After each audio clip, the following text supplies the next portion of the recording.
Hello everyone. Today I again came with another video of biology chapter 3, that is the cell. Hope everyone have watched the previous video of biology.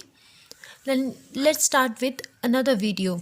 Here beta, I have already told you in the previous video that every cell varying in their shape and size, but their basic structure is almost same.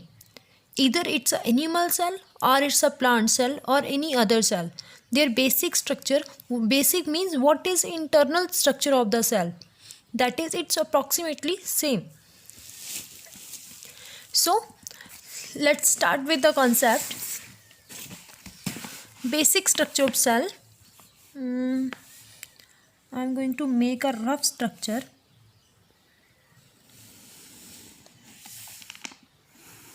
This is a rough structure of plant cell.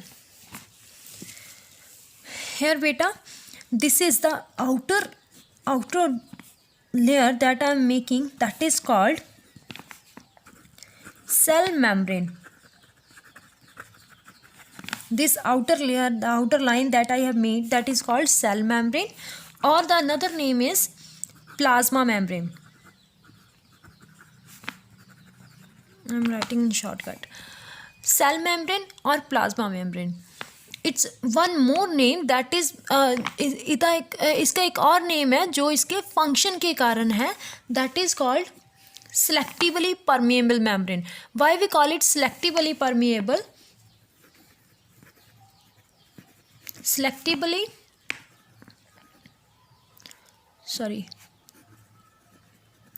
Permeable membrane.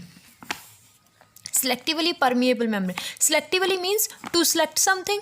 Permeable means to give permission. किसी चीज़ को permission देनी, उसको permit करना, select करना और उसको permit करना. That's why we call it selectively permeable. Why? Because ये जो cell membrane है बेटा, plasma membrane है, इसका function होता है कि इसने select करना है कि कौन सी चीज़ जो है cell के अंदर जाएगी, कौन सी चीज़ cell से बाहर जाएगी. मीन्स एक तरह से आप बोल सकते हो कि एक सिक्योरिटी गार्ड की तरह वर्क करती है. It's a security guard of cell. इसने सब कुछ चेक करना है चारों तरफ से कि कौन सी चीज़ अंदर जाने वाली है, कौन सी भेजनी है, कौन सी नहीं भेजनी है. इसके साथ क्या होता है, सेल की सिक्योरिटी होती है एक तरह से कि उसको कोई इंजरी ना पहुंचा सके, कि उसको कोई प्रॉब्लम ना क्रिएट हो. उसके अलावा इसका और क्या होता है कि ये इलास्टिक होती है, एंड इलास्टिक होने के साथ ये अपने आप को किसी एक एक्सटेंट तक स्ट्रेच भी कर सकती है, right. And the second is cell membrane जो होती है बेटा, ये हर एक सेल के अंदर होती है, either it's a plant cell और animal cell. But the second thing is, और एक चीज़ इसके अंदर इसके अंदर एक जेली लाइक फ्लूइड भरा होता है. Fluid means the thing that can flow, move कर सकती है, जो जैसे कोई जेली लाइक लिक्विड हो गया, वैसे इसके अंदर क्या होता है, it is filled with fluid, jelly like.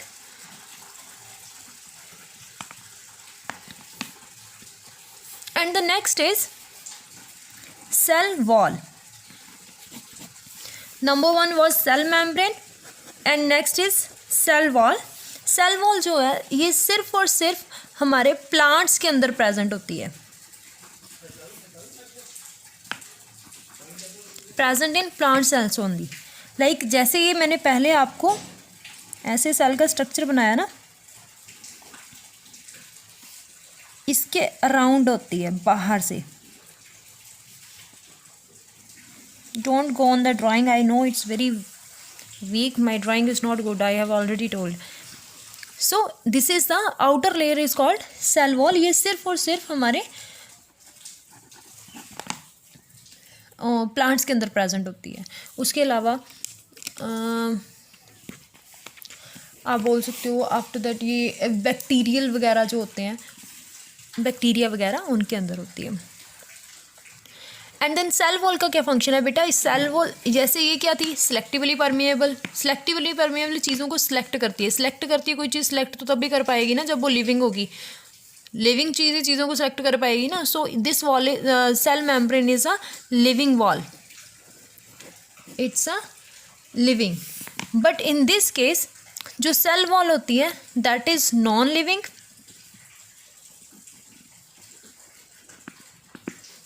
ये नॉन लिविंग होती है। अब कोई जो चीज़ नॉन लिविंग है बेटा, अभी कोई चीज़ नॉन लिविंग है तो वो कैसी चीज़ों को सिलेक्ट कर सकती है? तो ये किसी चीज़ को भी सिलेक्ट नहीं करती, ये सबको परमिट करती है। किसने अंदर आना है आओ, नहीं आना है ना आओ, अंदर आना है अंदर आओ, बाहर जाना है बाहर जाना। तो ये किसी चीज़ को सिलेक्ट नहीं करती। So it's a permeable. अब इसका फंक्शन क्या है? ये क्या करती है असल में? एक तरह से प्लांट को सपोर्ट प्रदान करती है, सपोर्ट देती है उसको, ठीक है ना। ये सपोर्ट देती है और उसको स्ट्रेंथ प्रोवाइड करती है, राइट, और डेफिनेट शेप देती है उसको। Getting? Support, strength and definite shape देती है, ये बचा के रखती है प्लांट को, राइट बेटा। ये जो लेयर होती है, दूसरी चीज़ जो आपने याद रखनी है, ये सेल वॉल होती है, ये सेलुलोज से बनती है। It is made up of cellulose. Cellulose एक फाइबर होता है, ये प्लांट्स के अंदर होता है। It is made up of cellulose. और ये हमारी होती है, ये अभी आपके है नहीं सिलेबस में, ये this is made up of phosphate lipids और साथ में प्रोटीन की बनी होती है। ओके, इसके साथ क्या हो गया? You will able to differentiate now that what is the difference between cell wall and cell membrane. You can tell the difference now that ये outermost layer होती है, सबसे बाहर वाली thick होती है, protective layer की होती है, and this is outer covering of the protoplasm in the cell wall. Protoplasm we will discuss it right now, right. उसके बाद occurrence you can give the difference now. Okay बेटा, next is protoplasm. Protoplasm क्या है? Protoplasm is that, जो मैंने आपको अभी बताया कि इसके अंदर जेली लाइक सब्सटेंस भरा होता है, और जो जेली लाइक फ्लूइड होता है, ये जो जेली लाइक फ्लूइड होता है, इसको हम बोलते हैं प्रोटोप्लाज्म।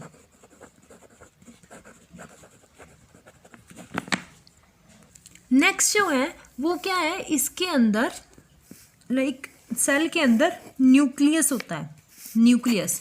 अगर मैं रफ डायग्राम इसकी आपको बना के बताऊं,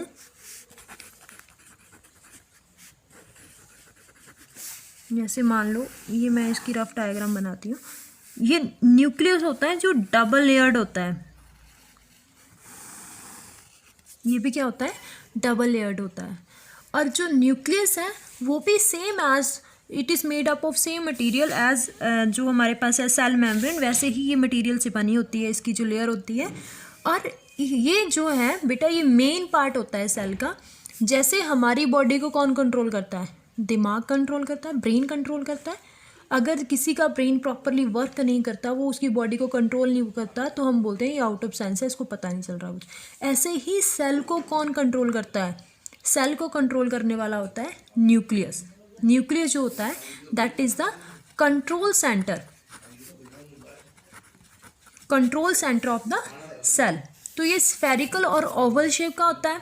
आफ्टर दैट इसकी जो ये डबल मेम्ब्रेन होती है, अब न्यूक्लियर की मेम्ब्रेन है, न्यूक्लियस की मेम्ब्रेन है, तो इसको क्या बोल देते हैं?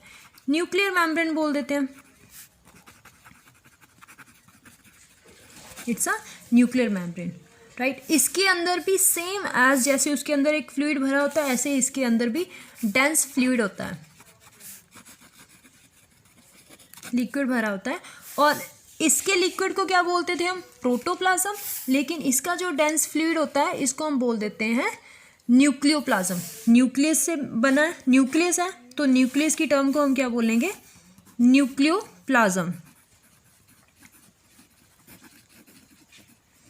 मीन्स एक चीज़ अपने दिमाग में रखो, जहाँ भी हमारे जेली लाइक सब्सटेंस की बात होती है, फ्लूइड की बात होती है, उसको हम प्लाज्म वर्ड साथ में लगा रहे हैं, न्यूक्लियोप्लाज्म। और ये क्या था? प्रोटोप्लाज्म। एंड देन इसके अंदर, अब न्यूक्लियस के अंदर क्या होती हैं?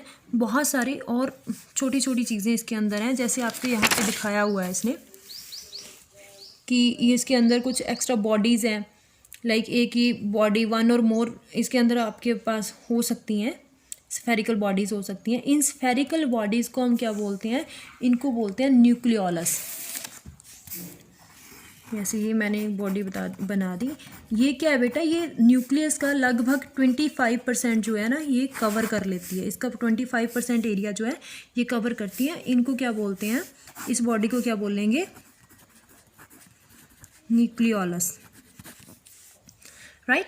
आफ्टर दैट जो मेन चीज़ है इसके अंदर फर्दर, इसके अंदर अगर आप डायग्राम में देखोगे तो यहाँ पे थ्रेड लाइक स्ट्रक्चर्स दिखाई दे रही है ना आपको, तो ये जो थ्रेड लाइक स्ट्रक्चर्स होती हैं इनको हम बोलते हैं क्रोमैटिन नेटवर्क। Chromatin network.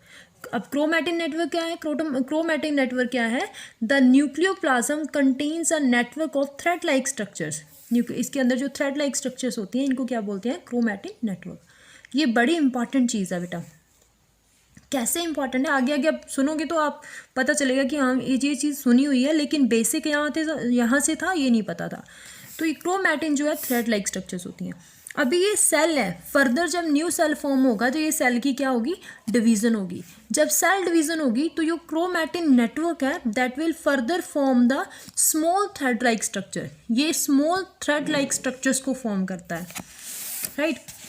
अभी इसका क्या है कि जो क्रोमैटिन नेटवर्क है ये थ्रेड लाइक स्ट्रक्चर्स होती है। जब सेल की डिवीज़न होती है तो क्या होते हैं? छोटी जो है स्मॉल हमारे पास थ्रेड लाइक डिवीजन्स आती हैं जिनको हम बोलते हैं क्रोमोसोम्स।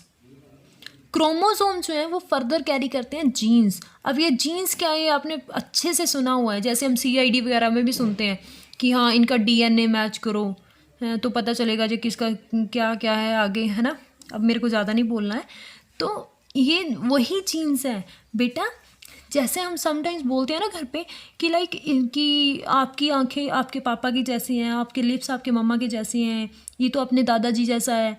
तो ये सारी चीज़ें क्या होती हैं? ये जीन्स के कारण होती हैं। ये जीन्स फर्दर ट्रांसफ़र होते हैं हमारे ग्रैंड पेरेंट्स से, वो हमारे पेरेंट्स में आए, हमारे पेरेंट्स से वो फर्दर हमारे अंदर आ जाते हैं। इसीलिए हमारे कुछ करैक्टर्स उनके साथ मैच करते हैं। तो जीन्स एक्चुअली क्या होते हैं? ये हेरिडिटरी करैक्टर्स होते हैं। लाइक ये कैरी करते हैं अपने साथ hereditary characters from parents to the new cell, right. तो अगर हम फंक्शन की बात करें तो अब न्यूक्लियस का फंक्शन क्या हो गया? एक तो ये कंट्रोल सेंटर होता है, उसके बाद ये हेरिडिटरी जो हमारे लाइक कैरियर ऑफ हेरिडिटरी होता है, जो पेरेंट्स से उनके ऑफस्प्रिंग मतलब कि बच्चों में आता है, राइट। और उसके बाद फर्दर जो टर्म आ गई है दैट इज साइटोप्लाज्म। वो क्या होता है बेटा? It's just cytoplasm. Plasm word जितने भी आ रहे हैं, प्रोटोप्लाज्म, साइटोप्लाज्म, न्यूक्लियोप्लाज्म, ये सारे एक अपने माइंड में सेट कर लो जी। ये सारे फ्लूइड्स टाइप सब्सटेंस होते हैं, जेली लाइक। सेमी सॉलिड है, ये कलरलेस पार्ट होता है जो कि प्रेजेंट होता है किसमें? सेल मेम्ब्रेन के अंदर प्रेजेंट होता है, जिसके अंदर क्या है? सारी जो एक्टिविटीज़, सेलुलर एक्टिविटीज़, जो सेल की एक्टिविटीज़ होती हैं वो सारी इसके अंदर अक्कर होती हैं। कैसे इसके अंदर अक्कर होती हैं? क्योंकि इसके अंदर कुछ सेल ऑर्गेनल्स प्रेजेंट होते हैं। अब cell organelles we will discuss about the cell organelles in the next video. बेटा listen the videos carefully. If you get any problem you can ask me anytime. Thank you.